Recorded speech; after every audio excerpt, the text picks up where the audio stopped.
Hi, thank you for watching this video. We are going to do some quick introductions. My name is Abby and I'm a case manager here at Catch. My name is Jeremy. I'm the Director of Housing Services here at Catch. And if you're watching this, more than likely you have some interest in our program or are waiting to get into our program. So the purpose of this video presentation is to inform you about what it is that we do, what our philosophy is, our mission, our services, and expectations. So it's our hope that after you watch this video, you're going to feel a lot more comfortable with what we're all about, and that you'll be able to make a more informed decision about whether or not we're a good fit for you and your family. And we also want you to be better prepared to do well in Catch and to get to where you want to be. So at the end of the video, we'll provide you with some next steps you can take or what you can be doing right now to just get into a better position to be accepted for housing.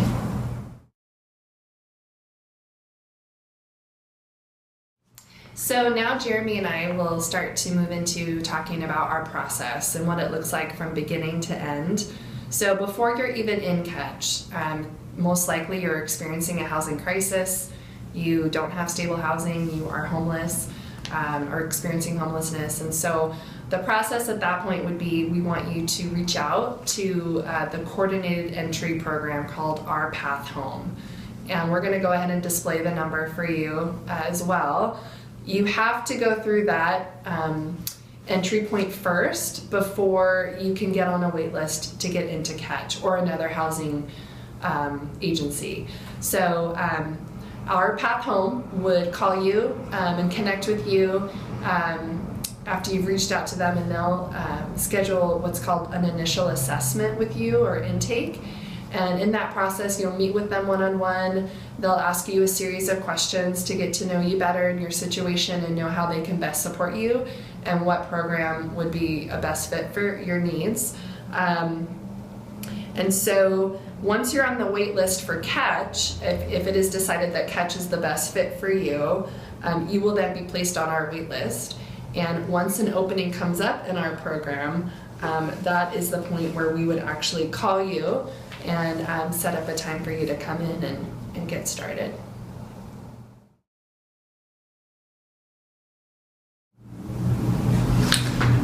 After you've been contacted by one of us and then you've came off of our wait list, we do what's called an intake process from that point forward. It's the next step to getting a family housed. The first part of the intake is we do an agreement, so that way you know how our program works. We give you documentation of how our program works, and there's no surprises between you or between us. From moving forward from that, we do a thorough assessment, a housing assessment. We call it a housing survey. The goal for that is for us to get to know you more in depth and understand what barriers we might need to overcome to get you into housing and to keep you stably housed. Through that whole process, we're identifying things that need to happen, the next steps that need to happen to move forward as far as getting you into housing. For each family that looks differently, and our goal is to meet you specifically where you're at, what your needs are. That's one of the best parts about our program, is our program changes every time a new client walks in the door. Our goal is to meet every family where they're at specifically, and the assessment is an important part of that process so that we can get to know you. So once we have done a housing survey and identified your needs and gotten to know you a little bit better and also identified what your barriers are to housing, we then create a plan with you called a housing plan, and that is basically the purpose of that is to help overcome any barriers you have to housing and to help you get into housing as quickly as possible. So your case manager and you will come up with a plan, and your case manager will help in addressing whatever barriers you have to getting approved for housing. That could be utility debt, if you owe money to power or gas. That could be debt you owe to a landlord. It could be any kind of criminal history you're concerned about, credit history you're concerned about. So all those things, we help you address those. We also help you search for housing. So we ask that you be an active participant in this process. We ask that you search for housing on your own as much as you can or are able to. We don't have one particular apartment or housing that we put all our families into. We use whatever landlords in the community are willing to work with us. So those are really scattered. So we will use any apartment, duplex, house that is willing to work with Catch and is willing to accept you as a tenant. And so a lot of that takes a lot of participation on your part to be searching for housing online. And so if you want to house search with us, we're happy to do that. We ask that you come into the office or make an appointment with us, and we can do that one-on-one with you. Families that do come into the office often and are actively engaged in that process will get housed much quicker than families that are just solely relying on us to help you find housing. So we can't do it alone. We need you to be involved in that process. The goal is to find safe, affordable, good fit housing for you and your family. We help you identify what's going to be a good area for you, what's going to meet your needs, what's in your price range, all of those things. So that is what the house search process looks like. As you continue to work forward on a housing plan, eventually we find a place that you are accepted into. It's good to know that we pay all application fees through that process, so you're never required to pay the app fees.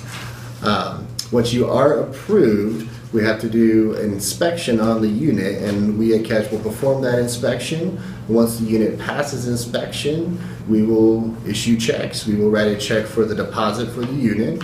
We will pay a prorated first month's rent and then also a first month's rent. So if you moved in December 12th, we would pay the rest of December and January all up front. And every family that comes to our program gets that guarantee in the agreement that we did at the intake. Every family gets application fees paid, deposit paid, a prorated rent, and a first month's rent. All that is delivered by us to your landlord at lease signing. After the lease is signed, we then move on to what's called a moving in plan, where we get to celebrate the reality that you are moving into your home, and we identify what stuff you have that we can maybe help you move into the unit, and then we also have a warehouse of different kinds of items that people need to move into a home. We have kitchen utility stuff, we have furniture stuff, and if we don't have it, we try to help you locate it somewhere in the community.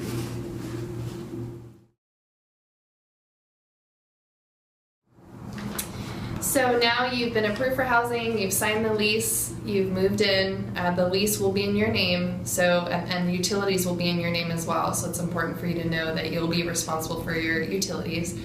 So at this point, success. You are stably housed and safe, and hopefully feeling like you can take a breath and settle in. So we give you some time, a week or so, to just get settled and move in. And kind of catch your breath. Once you're settled, that's when the work starts in terms of case management and moving towards your goals so that you can maintain your housing. So the goals shift from looking for housing to then focusing on how to stay housed at that point. And what that looks like is you would create a plan with your case manager. It's called a individual service plan, and in that plan you would identify what your goals are for the remainder of your time in the program. That would really center around how to increase and improve your overall housing stability and just well-being in general. And those goals are created by you, and that's something that we're going to refer back to every time we meet to see how you're doing and how you're progressing towards those goals. Case management can look different for every family based on what your needs are. It can include budgeting, literacy, or education, so learning how to manage your finances and become more stable in terms of your spending habits. It can include employment support, so if you're not employed or you're wanting another job, we can look at like an employment goals. It could also include increasing benefits. It could include help with applying for SSI, getting connected with Medicaid, food stamps, things like that. It can also, be referrals, whether it's to mental health supports, counseling, parenting classes. So it can really be a wide range of various kind of focuses. It really depends on what you want and what you need and where you want to head. But ultimately, the goal is that you will be able to stay housed and maintain your housing after you've exited from the Catch program, because our rental support is short term. It's not permanent, it's not long term, and so you're going to need to start working fairly quickly so that you have the time you need to get stable.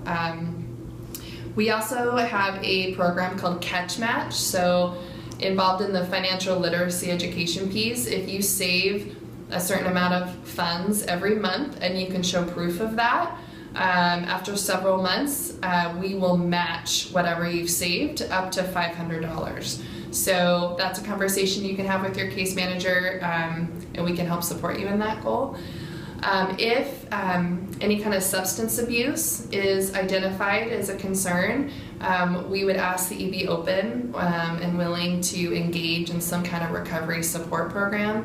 We believe at Catch that if you're actively using, that really compromises your ability to maintain your housing and stay stable, and we want you to live a healthy life and to be able to stay housed. So that's something that we would want to address.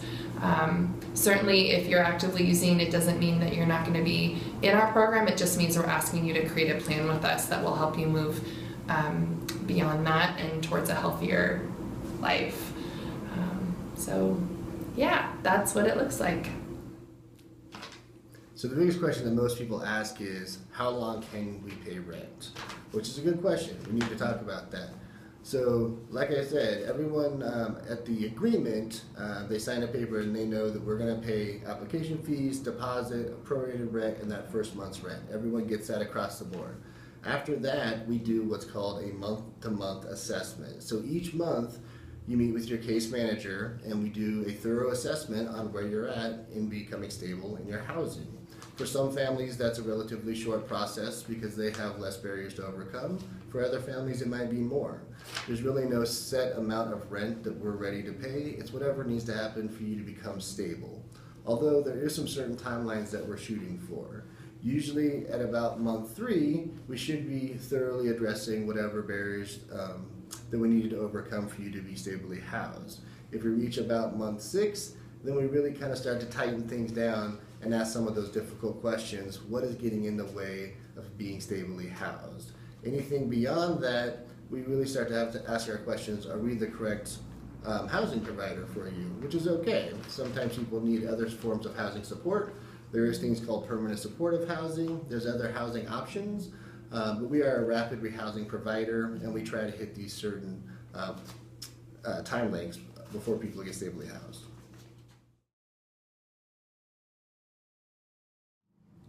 So once the Catch reassessment team and you and your family feel confident that you are ready and able to pay rent on your own, we would then stop paying the rent and we would ask for you to take over the rent.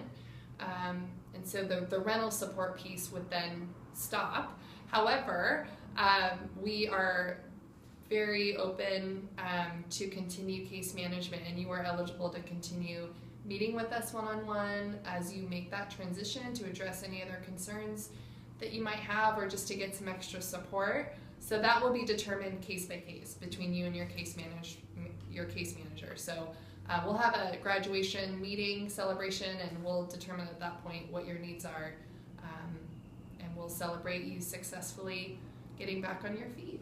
So yeah.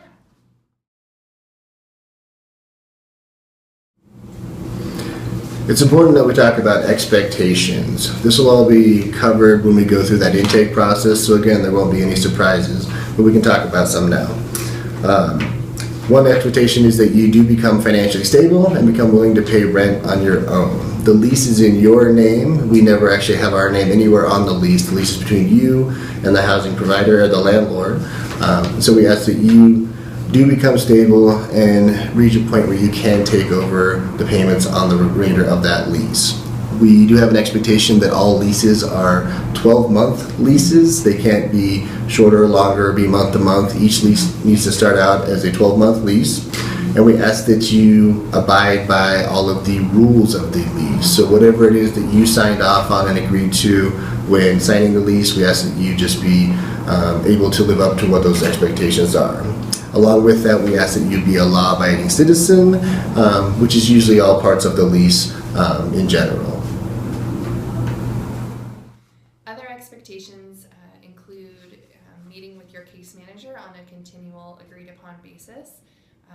Because we are assessing monthly where you're at in your progress and your needs, it's really important for you to stay in touch with your case manager.